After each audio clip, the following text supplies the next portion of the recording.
Oi, vem pra cá, vamos fazer o consultório juntas? Eu sou Darleide Alves e amo encontrar com você a cada semana aqui no seu consultório de família, onde a vida passa, a gente fala de sentimentos, emoções, relacionamentos, da vida. Então esse é um cantinho nosso que eu considero ser muito especial na nossa jornada. Hoje nós vamos falar sobre os caminhos do afeto. Sabia que muito do que nos faz infelizes, tristes, e com dificuldade de nos movermos na vida, tem a ver com a falta de afeto, com a falta de carinho, com a falta de nos sentirmos amados. E como isso tem sido tão presente na vida dos nossos filhos, vamos pensar em como nós podemos nos reconectar, nos voltar ao olhar que é necessário para que o outro se dê conta de que é enxergado, que é visto, que é aceito. E isso é também alguma coisa que precisa ser genuíno de cada um de nós na entrega e na resposta que esse afeto tem. Vamos que vamos? Minha convidada de hoje é, assim, um poço de conhecimento. Ela é simplesmente incrível de ouvir. Você vai ver e depois dizer, Darleide, você disse a verdade. Ela é uma daquelas pessoas que eu já disse anteriormente. Você vai falar e eu vou te ouvir. Porque não tenha medo de pensar, estou falando muito, fale à vontade.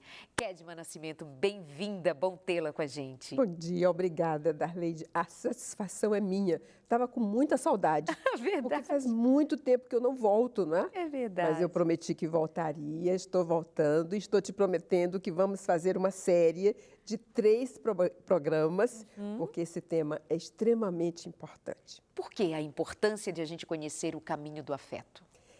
Eu, inclusive, nesse momento, quero te pedir permissão para convidar aqueles que estão assistindo ao programa, né, principalmente pais, mães, professores, aqueles que educam, aqueles que têm crianças e adolescentes em especial. Eu vou falar dessa faixa etária, que é a faixa etária mais importante na vida de um ser humano. É quando ele define o adulto que vai ser, não é? E é muito difícil, porque ele está entre os padrões educacionais da família, então, e agora ele vai ter os padrões educacionais do que a gente chama de tribo, que são os amigos, né? que estão na sociedade. E ficar entre esses 2 eixos não é simples, não é fácil. E a afetividade, ela é extremamente importante nesse momento decisório da vida de um ser humano, né?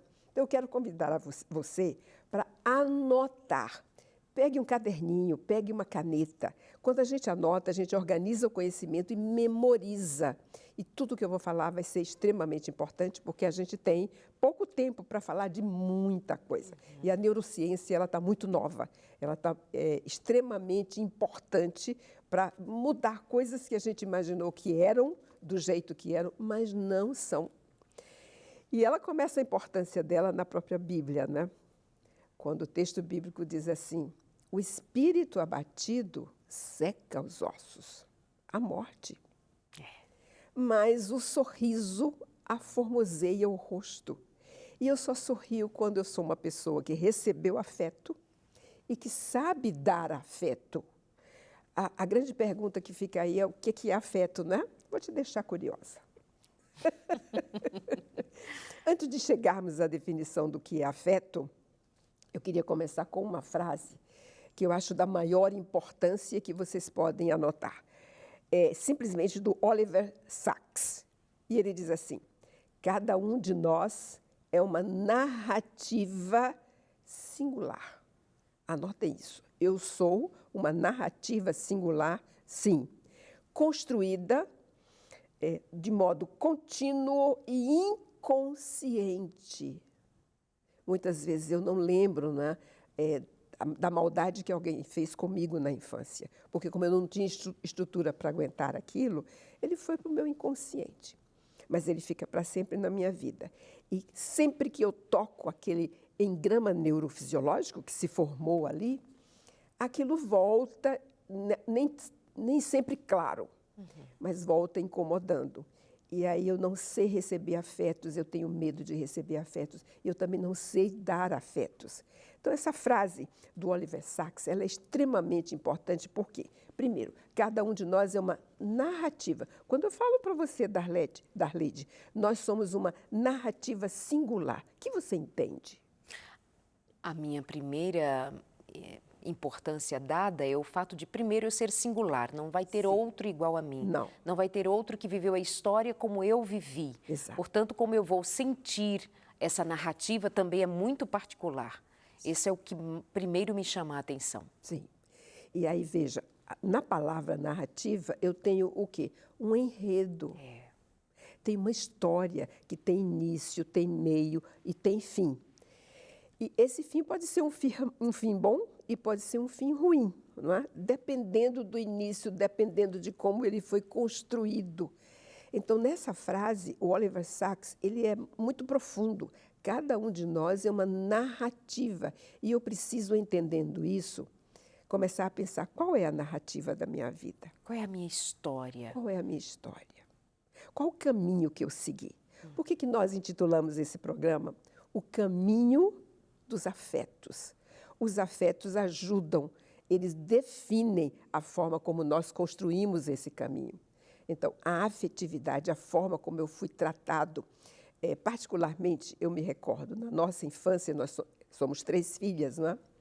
A nossa mãe, quando nós chegávamos na escola, e nós estudávamos de manhã, ela parava tudo o que estava fazendo para ouvir a gente. Como foi na escola hoje?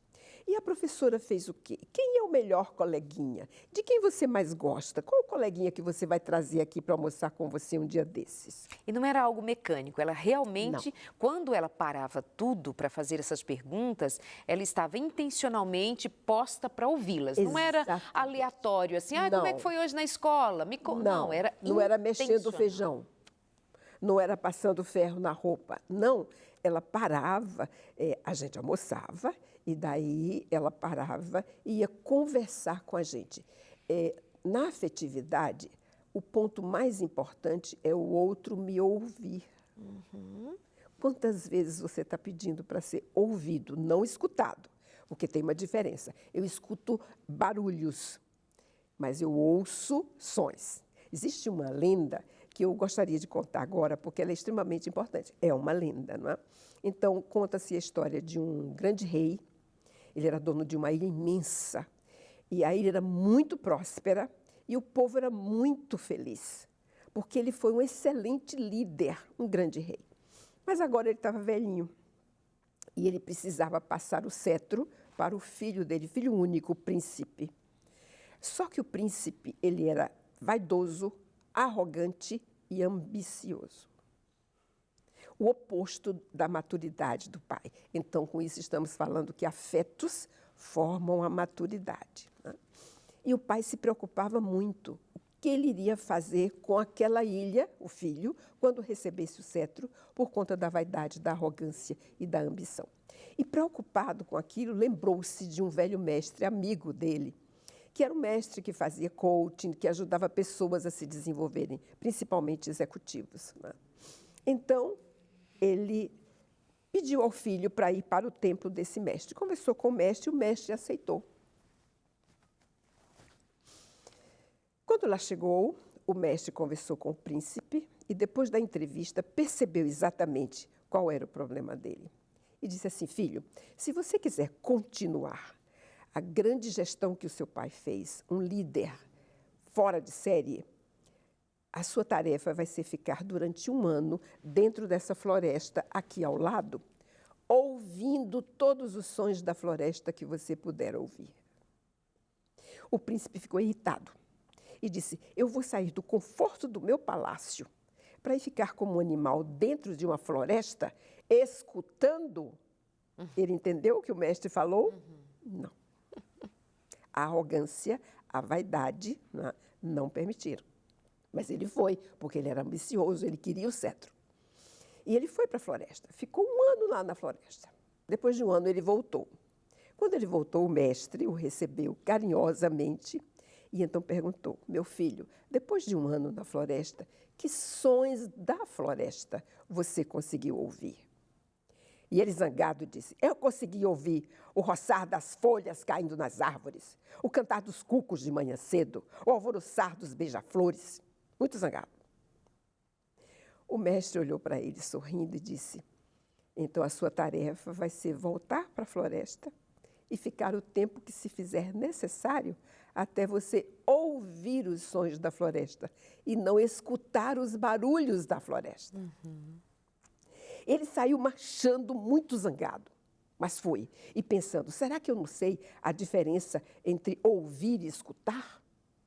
Sentou-se embaixo de uma árvore, muito zangado, pensando.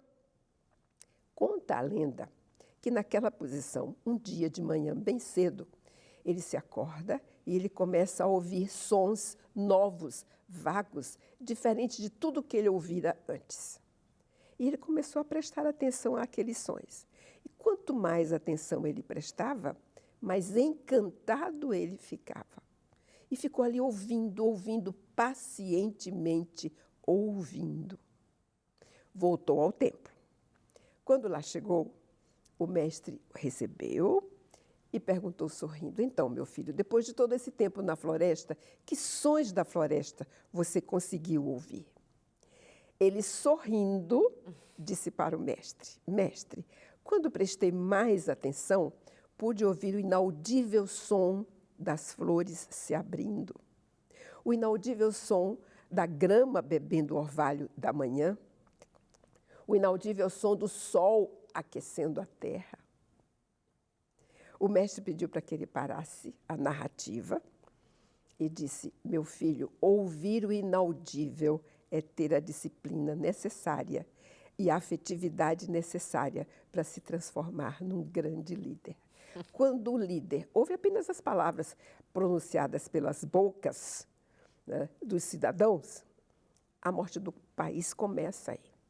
Mas se ele ouve os medos não confessados, as angústias escondidas, também os processos criativos, as ideias, as sugestões, aí ele começa a entender e a atender às reais necessidades dos cidadãos e a responder afetuosamente.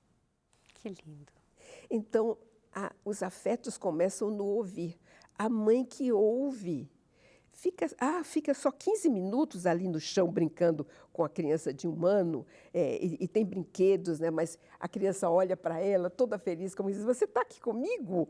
E ela faz uma pergunta, a criança vai falar, ela não entende o que ela está falando, mas está falando. E ela faz de conta que está entendendo e está dialogando com a criança, né? Mas sorrindo. Onde começa o afeto? Começa no olhar. Quando o meu olho bate no seu olho, ele está falando muita coisa, está dando uma mensagem que escreve uma parte dessa narrativa. A depender desse olhar também, né? Porque há formas de se olhar. Eu posso olhar com raiva, eu posso olhar com desprezo, mas nós estamos falando de afeto, então pede-se um olhar afetuoso. Afetuoso. Um olhar de atenção. Um olhar que presta atenção. Exatamente. No movimento do outro, do filho, de quem quer que seja, se nós pensarmos em qualquer circunstância, com qualquer pessoa, e quem não gosta de ser notado? Então esse olhar vai valorizar o outro. E é isso que as emoções fazem. As emoções são o elemento que valoriza o pensamento. E a partir daí modifica o meu comportamento. E a gente sempre pensou assim, não, primeiro a gente pensa, aí sente, e dependendo do sentimento, eu posso guardar ou eu posso expressar, e aí eu vou me comportar. E aí a neurociência vem agora, com o conectoma, e vê, os cientistas conseguiram decodificar as sinapses nervosas, cada uma das células, e o que ela produz em termos de sentimento, de emoção, de comportamento. Então, a afetividade é a coisa mais importante na educação de um ser humano. E quando eu digo assim, meu filho, você é especial, muito inteligente, você vai ser tudo o que você quiser na vida. Olha, vou te pagar os intercâmbios que você quiser para falar vários idiomas. Você vai estudar tudo o que você quiser, não vai trabalhar. E quando você entrar numa empresa, você já entra até como um VP, como um diretor. Isso não é afetividade. Isso é enganação. Porque a afetividade, ela precisa ser sentida. E, às vezes, eu perdi um amigo. Como eu estou triste, estou sofrendo. Essa vivência me traz maturidade. Né? E aí eu entendi o valor da afetividade que eu dedicava a esse amigo. Kedma, deixa eu até lembrar para você que está chegando por agora, nós estamos ouvindo a Kedma Nascimento, ela é psicóloga e um currículo extenso, mas confia em mim, é uma profissional assim dedicada a cuidar de pessoas, levá-las ao desenvolvimento, ao pensamento que as fará ter sucesso na vida e entenda sucesso como alguém que se percebe vivendo com propósito. E aí, inicialmente, você trouxe a frase dita por um teórico de que nós somos uma narrativa. Singular. Singular. No sentido de sermos uma narrativa, quando há ou se há a possibilidade de eu contar a minha história num viés comprometedor do ponto de vista do meu desenvolvimento, do meu bem-estar, da minha saúde mental, emocional. Há como eu contar, enxergar a minha própria história, a minha narrativa ser negativa e necessitar de ser corrigida. Em que condição eu posso entender essa narrativa? Porque eu penso, se eu conto a história de alguém, a narrativa que eu construo sobre alguém, sobre outro, pode estar equivocada, Sim. Pode estar errada. Eu posso estar enviesado pelo meu olhar, que vai me conduzir a uma percepção equivocada. Isso pode acontecer com relação a mim mesma e à minha própria história? Ela é particular, é singular, mas ela pode estar mal contada para mim mesma? Pode. Então, as coisas traumáticas que a gente não tem estrutura para vivenciar num determinado momento, né? Inteligentemente a nossa psique leva para o inconsciente. Fica lá no inconsciente, né? Mas os pontos engramáticos daquela história formam um engrama neurofisiológico, assim, cada pontinho se junta e forma uma figura. Isso é o engrama neurofisiológico. E cada vez que alguma coisa na situação, nas circunstâncias, toca num daqueles pontinhos, o engrama, todos os pontinhos se juntam, ele se acende. E aí eu tenho aquele fenômeno chamado déjà vu. Eu estou com a sensação que eu já estive nessa sala com a Darleide, com esses cameramans, né, falando desse assunto. Eu tenho uma sensação de que eu já vivi isso antes. Essa sensação tanto pode ser boa quanto pode ser ruim. E aí eu não lembro com clareza, porque aquilo ainda está muito difícil. Ficou lá no estado infantil. Né? E eu precisaria trazer isso à tona de uma forma terapêutica, né?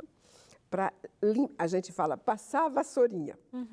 Limpar e eu ter condição de, daqui a mais um tempo, falar sobre isso e falar sem mágoa, falar sem dor, né? Falar de uma forma melhor. Mas enquanto eu não faço isso, eu posso falar de uma história distorcendo os dados, de acordo com o que eu senti na construção daquela narrativa. Se ela não for uma narrativa boa, então, por exemplo, a minha avó era muito... Não estou falando da minha avó, é o exemplo, né?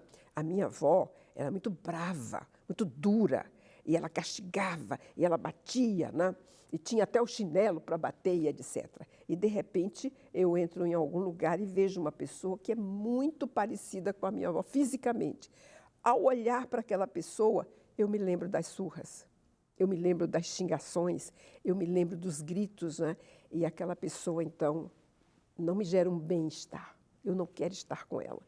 Mas não é aquela pessoa. Aquela pessoa pode ser uma pessoa querida, uma pessoa boa, mas eu não me aproximo dela, eu me afasto dela por causa da memória, e a gente chama a isso de botões psicológicos. Toquei no botãozinho, aí vem, e a narrativa pode vir distorcida.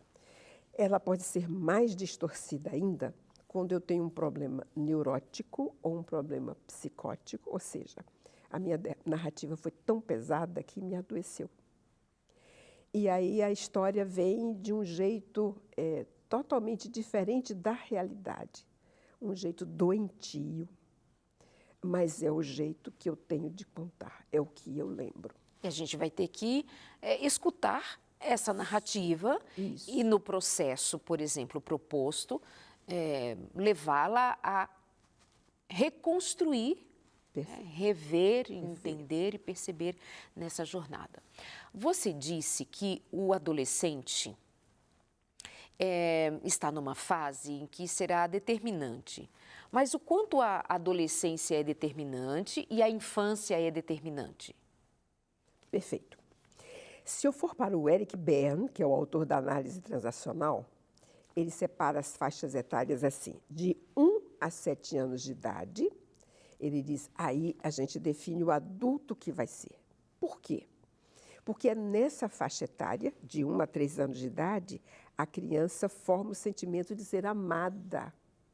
Como amada? Lá vem os afetos de novo, pelos cuidados que ela teve. Nossa, a mãe prepara a mochila para ela ir para a escola com o lanchinho que ela gosta, sabe? A roupa dela está toda arrumadinha. Ela vê o carinho da mãe, ela vê o afeto da mãe ao até colocá-la na van para ir para a escola. Vai até lá, senta na cadeira, dá um beijinho, etc. Né? Ou então o pai que sai mais cedo para ir deixá-lo de carro na escola. Então, é carinho, é cuidado. Né? Aí ele sente que é amado pelos cuidados que recebe. Isso é afeto. O cuidado, né? Eu estou dando o meu tempo, minha atenção, e estou cuidando de você para você ter tudo de melhor, para você ser feliz, para você estar bem. Se ela fecha o sentimento de ser amada de 0 a 3 anos de idade, de 3 até 7, ela vai formar o sentimento de ser importante, que é a base da autoestima. Uhum. Então, se ela não fechar o sentimento de ser amada, ela não fecha o sentimento de ser importante. Claro. E dentro desse sentimento de ser importante, que é o que forma a autoestima, tem 2 coisas. Tem a autoconfiança, desde cedo eu estou desenvolvendo nessa criança, ela confiar nela, nas coisas que ela faz. Para executar a vida, né? Confie em você para tomar banho, confie em você para, num dado momento, a criança aprender a fazer xixi sem necessitar da fralda. Confie que você vai conseguir passo a passo, de acordo com cada fase.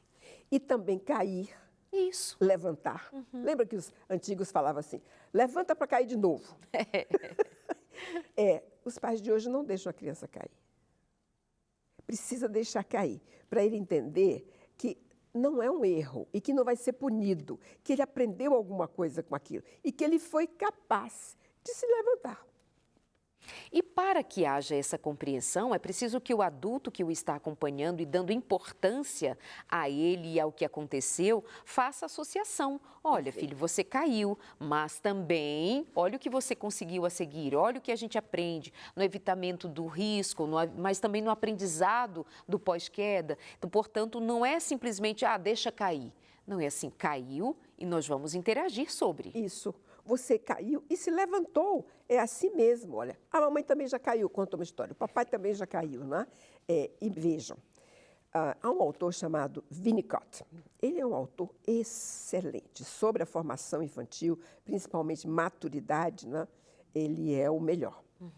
E ele tem um livro intitulado Os Jogos Infantis. Então, ele diz assim, a criança que desenvolveu a maturidade coerentemente e que escreveu a sua narrativa de forma afetiva, é a criança que brincou, jogou. Ela brinca sozinha? Pode até brincar sozinha, mas geralmente ela convida os amiguinhos. E quando tem amiguinhos, os pais vão lá, sentam no chão, brincam com ela, ou na mesa, algum tipo de jogo que é na mesa, né? Mas o que acontece no jogo? A primeira coisa é assim, tem relação. Tem gente me dando atenção, eu erro, não sou punido. O adulto também erra, olha. Então, o adulto não está ali competindo, né? Ele sabe que a criança não pensa estrategicamente como ele. Então, de vez em quando, ele facilita o jogo e a criança vibra, né? Ganhei. O pai ou a mãe perderam, né? Mas ele está entendendo que ele pode errar e que ele pode acertar, ele pode ganhar e ele pode perder. E todos os 2 lados têm um sentimento e têm um significado. Isso é extremamente importante. Mais ainda, por exemplo, ele está jogando com os amiguinhos da rua. Antigamente a gente jogava no meio da rua, brincava, não era? Hoje não se faz mais isso. Joga no play. joga na escola, né? Mas ele está jogando bola, ele está jogando squash, ele está jogando alguma coisa, né? Ping-pong. Ele está competindo, sim, mas ele está, ao mesmo tempo, brincando e ele está instalando uma relação. Eu gosto de jogar com fulano porque ele não corta as bolas e me faz perder. Ele joga com respeito, eu consigo pegar a bola e eu devolvo a bola para ele. Relação. Então, nos jogos, Winnicott diz assim, os jogos são extremamente importantes para que ele se sinta querido, amado, se sinta importante e para que ele faça isso com o outro também. Então, a primeira coisa, né? Autoconfiança. Ele passa a confiar nele. Quando eu confio em mim, o outro percebe e confia em mim também. E eu confio no outro. E a segunda coisa é o autorrespeito. Então, eu ganhei, eu já sei jogar, né? Um dia desse eu perdi, fiquei até triste, mas hoje eu ganhei. Então, eu respeito, eu sei que eu sou capaz de fazer isso. Se eu respeito a minha capacidade, eu respeito a do outro também. E o outro vai respeitar a minha também. E tudo isso cercado e relacionado ao afeto. Ao afeto. Então, nós estamos construindo aqui com você essa percepção de quão necessário é que estejamos ligados uns aos outros e os pais em especial, que é a atenção principal que nós estamos dando aqui, em como nós vamos auxiliar os nossos filhos nesse processo de crescer e de existir, se percebendo amado, aceito, mas também responsável, mas é com afeto que se trata. Veja, eu sempre digo que nós não temos filhos hoje adoecidos, como muitos estão, e você sabe que a situação é bem dramática, porque eles estão faltando roupa nova, sapato novo, lhes estão faltando um eletrônico novo na mão, nossos filhos estão adoecidos, os consultórios estão ficando cheios e cada vez mais abarrotados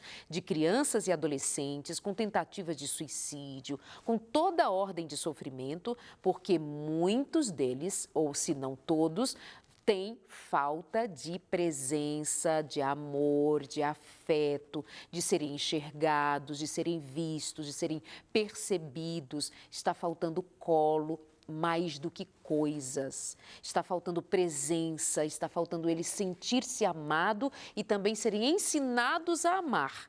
O que é diferente de ser mimado, e eu até quero perguntar a respeito disso na volta. Ainda temos esquemas para mostrar para você, mas estamos vindo devagar.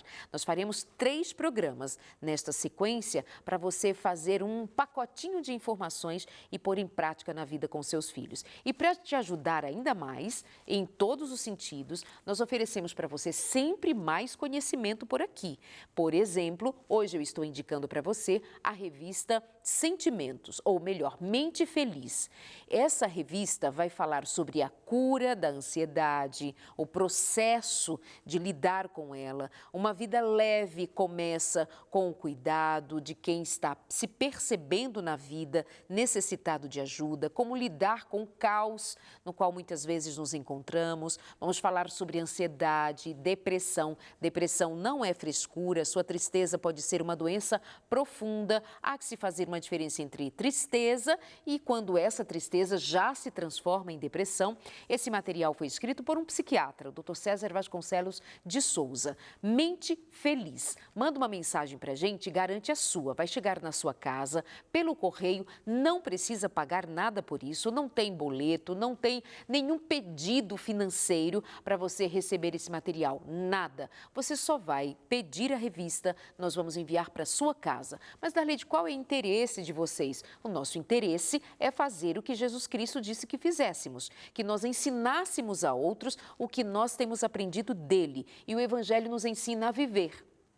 Há quem pense no Evangelho como algo que esteja apontando para a eternidade somente. Mas ao apontar para a eternidade, o Evangelho nos ensina a viver aqui, dia após dia, de segunda a segunda, enfrentando as nossas lutas, nossas dificuldades, nossos pesares e também as nossas alegrias. Mente Feliz para você.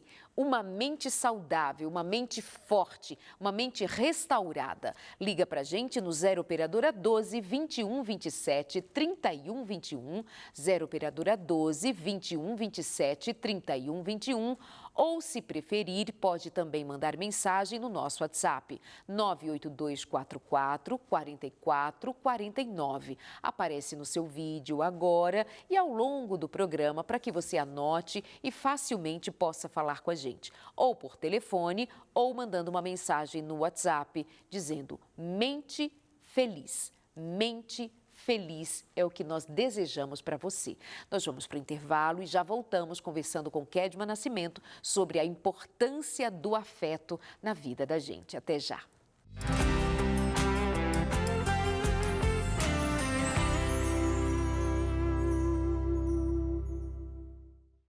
Amados, e nós continuamos por aqui no consultório, hoje falando sobre afetos, emoções, sentimentos. Vamos falar um pouquinho mais sobre emoções com Kedma Nascimento, que continua aqui com a gente. Antes, deixa eu lembrar, fez aquele contato rápido para garantir a revista Mente Feliz? Vamos cuidar da nossa saúde mental? Vamos mergulhar nos temas que são do nosso dia a dia, mas muitas vezes não dada a devida importância para a gente tomar pé na vida, sabe? A gente oferece para você a revista Mente Feliz, uma mente saudável, uma mente forte. Começa por conhecer o que se passa com você. Então, liga para a gente ou manda uma mensagem no nosso WhatsApp. Ao longo do programa, você vai vendo se repetir aí na sua tela o número do nosso telefone, do nosso WhatsApp. Vou só relembrar, 27 31 21, com o código de área 12, ou o nosso WhatsApp 98244 4449. Eu sou Darleide Alves, estou toda semana aqui com você, lembrando que a possibilidade de vivermos melhor, de vivermos com mais significado, é possível e está diante de nós. Então, junte-se a nós para buscarmos mais e mais o saber e, debaixo da graça de Deus, vivermos dia após dia, repito, com mais significado. Kedma Nascimento, vamos falar agora sobre emoções. Estávamos falando sobre afetos. Qual é a transição que se faz dos afetos para as emoções? Perfeito. E eu queria dizer para você que está em casa, que está com um bloquinho, com uma caneta, fazendo anotações, que eu montei esse papel que eu tenho aqui em mãos, são alguns esquemas, algumas figuras que eu deixei para vocês, porque elas são extremamente prolixas, não é? Eu vou explicar, mas fica difícil você anotar. E as pessoas às vezes falam assim, por que vocês não deixam o link para a gente? Por que a gente não recebe? A Hayley fez a palestra dela o mês passado, e as pessoas que conhecem a Hayley e a mim, por que não tinha esquema? O que ela falou foi muito importante, eu não conseguia Eles querem anotar. visualizar. Visualizar. Né? A maior parte das pessoas são sensoriais. O sensorial, ele usa os 5 órgãos de sentidos. Ele memoriza vendo, ele memoriza ouvindo, tocando, né? Ou sentindo gosto, olfato. Né? Então, eu sempre me preocupo em preparar um material que vai ficar para você e que faz com que você entenda o que a gente está falando. A pergunta de Darleide agora vai fazer com que eu inicie lendo uma frase que é muito profunda. O cérebro humano costuma ser comparado a um computador. Mas o processo de informações que esse computador executa está inextricavelmente interligado ao fenômeno profundo e misterioso que chamamos de sentimento. Por que misterioso? Porque a gente achava que sabia alguma coisa sobre emoção, sobre sentimento. Tem diferença? Tem diferença. A gente achava que primeiro veio o pensamento e depois vinha a emoção ou o sentimento. Não é assim. O sentimento, a emoção vem primeiro, né? Vem o sentimento, tem uma diferença entre os dois. E em seguida vem o pensamento e o comportamento. Então, as últimas descobertas, elas quase que tiram tudo o que a gente sabia antes. Não que a gente deixe de entender que existiam emoções básicas, mas não são apenas 8. Uma daquelas emoções básicas, elas se dividem em uma série de sentimentos. Então, por exemplo, o medo. E eu fiquei de falar do medo, né? Porque eu falei aqui do ciclo da sabotagem emocional, que se inicia no medo. A E o Kedma, medo, perdão, amiga, a Kedma está se referindo a uma série de programas que nós fizemos há um bom tempo lá no Sem Tabus. E esse material está disponível para você. É só você procurar, por exemplo, no YouTube ou no NT Play e você vai encontrar. São 3 programas que nós fizemos na sequência com a Kedma Nascimento sobre autossabotagem, por exemplo. Você procura Sem Tabus, programa Sem Tabus, Kedma Nascimento, autossabotagem, você vai encontrar este e outros mais. Incríveis. Eu estava reassistindo recentemente e eles são simplesmente incríveis. Acompanha lá. Pois não. então o medo, todo mundo imaginava que o medo era só um tipo de medo. E que o medo ele estava ligado à amígdala, né, que faz parte do nosso cérebro, e a amígdala era responsável pelo processo de medo. Agora, os cientistas descobriram que não, que existem muitos tipos de medo, né? Então, o medo vem com variáveis diferentes, com entonações diferentes, e que alguns deles não estão associados à amígdala, e outros sentimentos estão associados à amígdala. Né? E cada emoção, ela vai trazer uma série de sentimentos. Eu me emociono, eu sinto. E eu sinto vários sentimentos, não é um sentimento apenas. Então, qual que é o propósito das emoções, né? Para nós, deveria ser aquilo que o Daniel Goleman chama de inteligência emocional. E eu costumo definir a inteligência emocional como o nível de consciência que nós temos sobre nossas emoções, nossos sentimentos e sobre o impacto deles sobre nós mesmos e sobre os outros. Eu sei, por exemplo, que eu vou para uma reunião difícil, com uma pessoa difícil. Eu já saio mal-humorada. Eu já saio tensa, apreensiva, com medo que alguma coisa dê errado, com medo que eu não me controle. Então, essa apreensão, não é? Eu tô com um sentimento, e essa emoção pode chegar de uma forma explosiva ou menos explosiva, porque eu já pensei antes, já me planejei em como chegar lá e não deixar acontecer, não deixar o outro me tocar, né? Ou botar uma barreirinha e eu também não vou sair dessa barreirinha. Mas esse nível de consciência que eu tenho sobre as minhas emoções, quando acontece tal coisa, qual é a emoção que eu tenho? E qual é o sentimento, diferentemente? Eu penso ser então interessante nesse momento, se você concordar, de que a gente faça essa diferença sobre o que é sentimento e o que é emoção. Pode ser? Agora. Então, veja, a emoção, ela muda a maneira como nós pensamos e como nós avaliamos a circunstância atual e também as circunstâncias futuras, a emoção, né? E aí existe a parte lógica, que é a razão, e existe a emoção, que é a parte abstrata. A parte abstrata, sabe o que ela faz? Ela avalia a parte lógica. E aí ela vai dirigir o seu comportamento. Você vai fazer alguma coisa ou não. Então, veja, com o nome de sentimentos, eu tenho tudo. O sentimento é a coisa grande, maior. Dentro dele estão as emoções, dentro dele estão os comportamentos. Né? É o sentimento que toma conta de tudo e que constrói um significado, aquele enredo que a gente estava construindo desde a primeira frase, né? São os sentimentos. Então, eu preciso entender minhas emoções, diferentemente dos meus sentimentos, e qual o impacto deles sobre mim e sobre os outros, e qual o impacto dos sentimentos e emoções dos outros também sobre mim, e saber o que fazer com isso. Então, é um processo, o sentimento avalia a situação. E a partir do momento em que ele avalia a situação, o sentimento faz com que eu tome uma decisão. Então, não existe pensamento nem decisão sem um sentimento antes. E dentro do sentimento tem as emoções. O sentimento é o que abarca tudo, né? E dá o significado. O significado pode ser um significado produtivo, positivo, e pode ser um significado negativo, que às vezes eu até envio para o inconsciente de tão negativo que foi. Não tem não tem como conviver com ele e ser feliz, não é? Então, mando para o inconsciente e continuo vivendo como se nada tivesse acontecido, até o momento em que, de alguma forma, eu toco nele e ele volta. E aí eu preciso encará-lo e resolvê-lo, não é? Nem sempre eu resolvo de uma vez. Eu posso ir resolvendo em partes. Por exemplo, às vezes você faz uma terapia e pensa, nossa, agora eu estou ótima. As coisas que me incomodavam, todas eu resolvi. Não. Então, você faz uma terapia, resolveu uma parte que veio à tona agora e que estava incomodando. Daqui a pouco vai vir uma outra que eu nem sabia que existia. Aí eu vou trabalhar aquela. E assim eu vou reduzindo aquilo que está no meu inconsciente, aquilo que me atrapalha, aquilo que não constrói, aos poucos.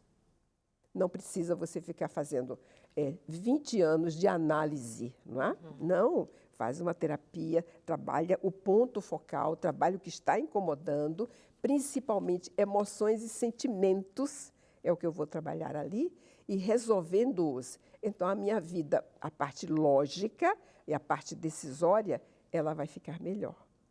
Eu consigo fazer isso, né? Por isso, Goleman fala, e esse é um esqueminha que vocês vão ter, né? Ele fala de 4 habilidades da inteligência emocional. Qual que é a primeira delas? Eu preciso identificar minhas emoções.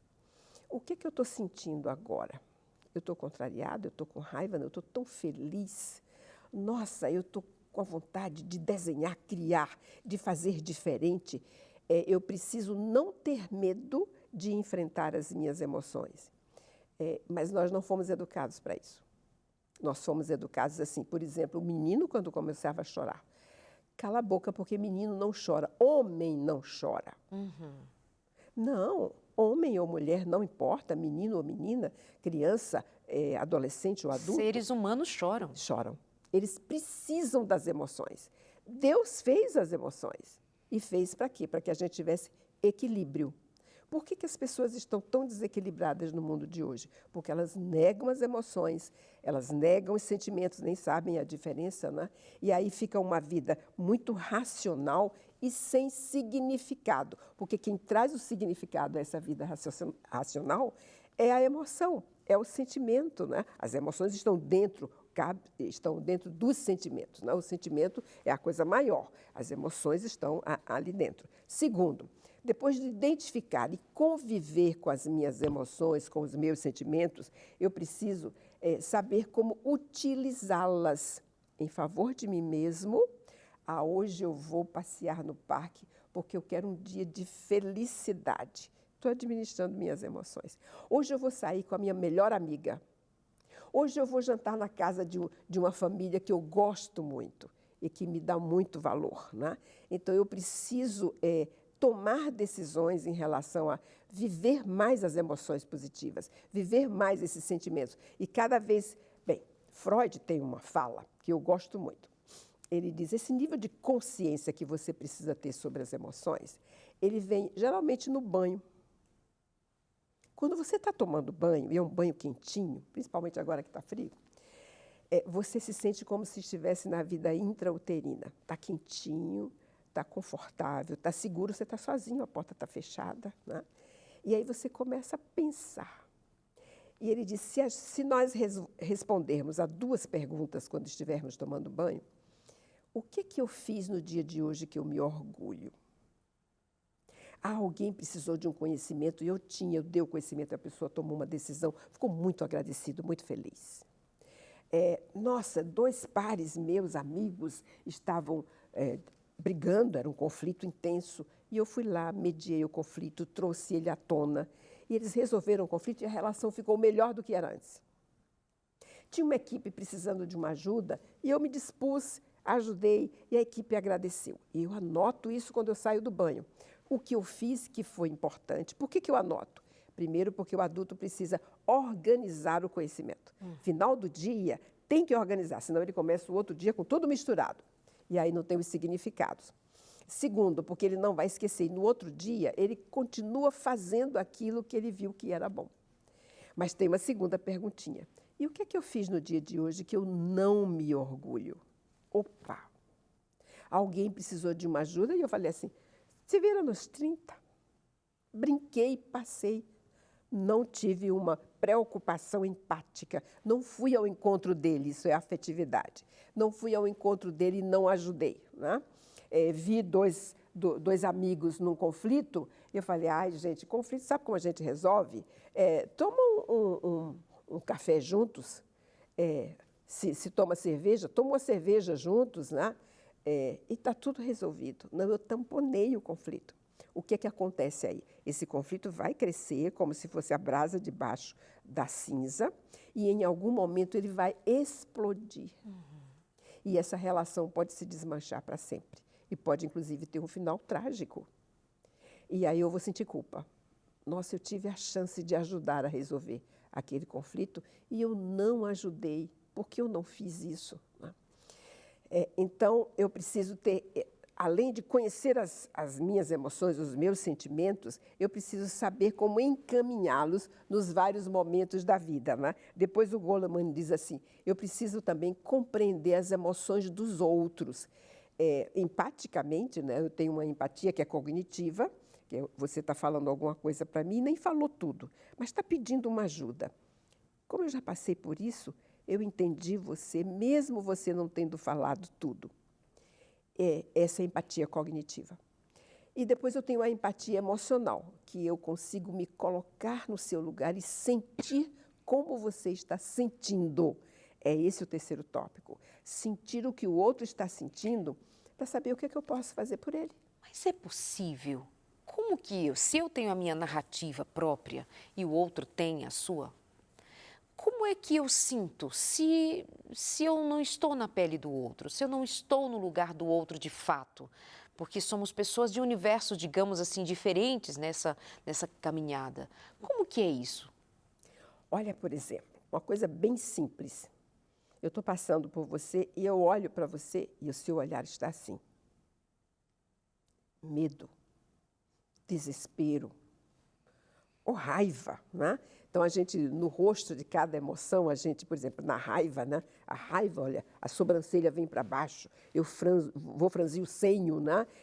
A boca fica, né?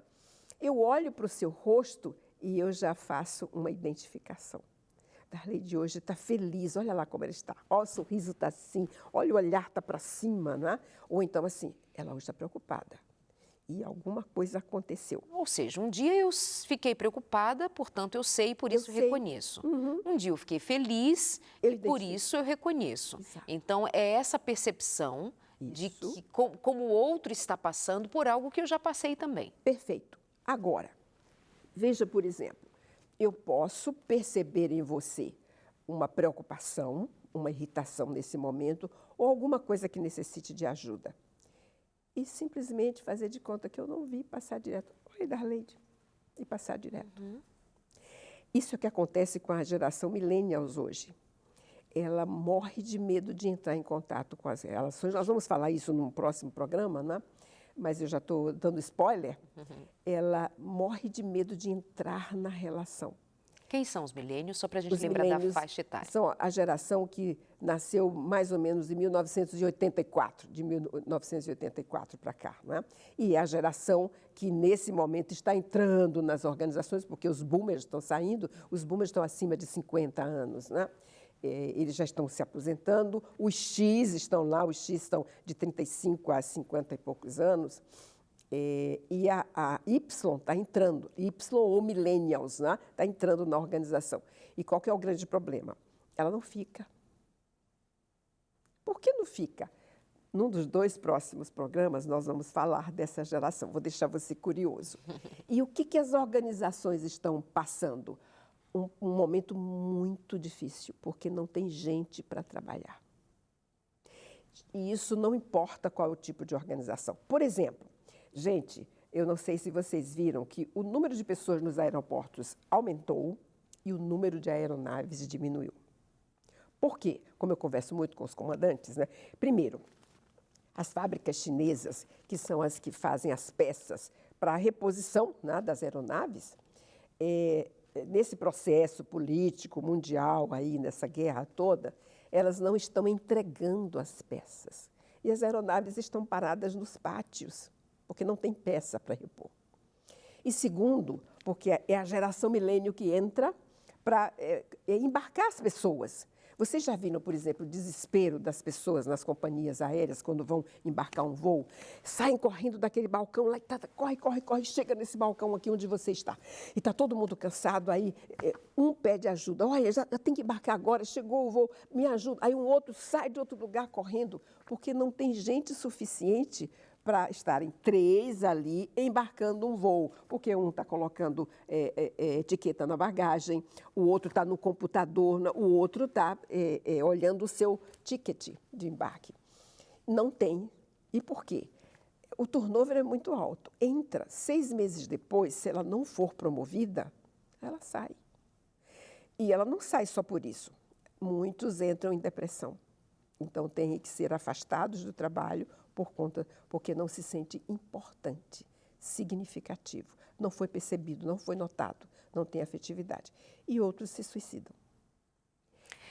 Sendo que nós vamos, então, finalizar esse programa por agora, mas já dissemos algumas vezes que nós vamos continuar esse pacotinho de conhecimento, nós inicialmente estávamos pensando em como ajudaríamos os pais a perceber a importância da afetividade e agora nós caminhamos para identificarmos melhor as emoções.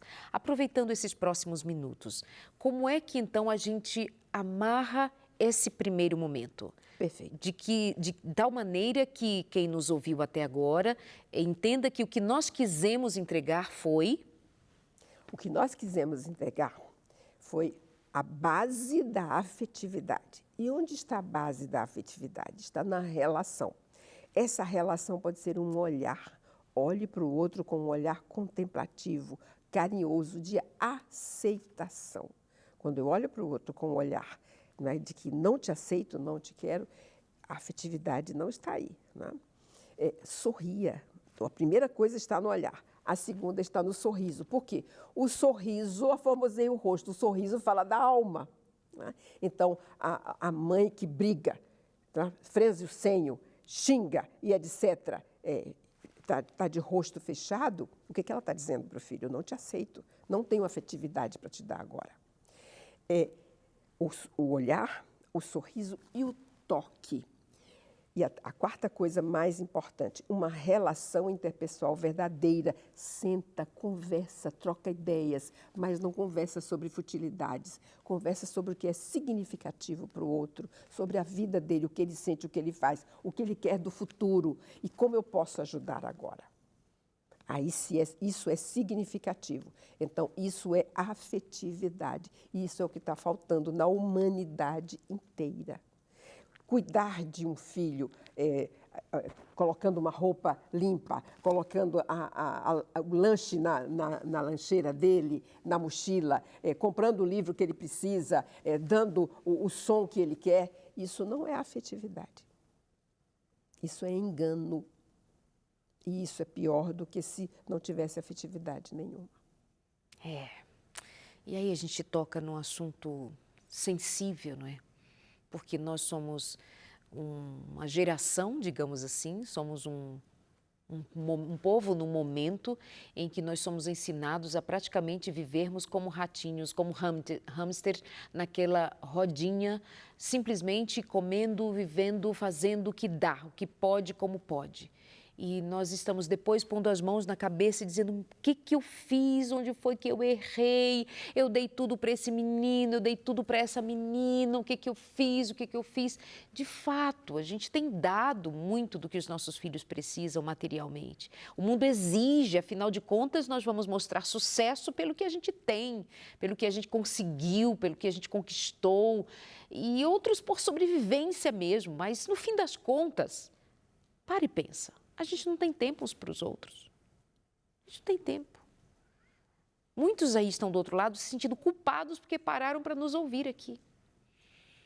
Não tem tempo para a criança, para o bebê do colo, não tem tempo para ver a criança crescer, não tem tempo para falar, para ouvir, não tem tempo para si mesmo, não tem tempo para nada, para ninguém. E a gente diz assim, que eu morro de trabalhar, mas de fato nós estamos morrendo trabalhando e estamos morrendo infelizes. A gente precisa repensar o nosso modo de viver. E que Deus nos ajude, e Ele nos ajuda. O Espírito Santo nos dá sabedoria.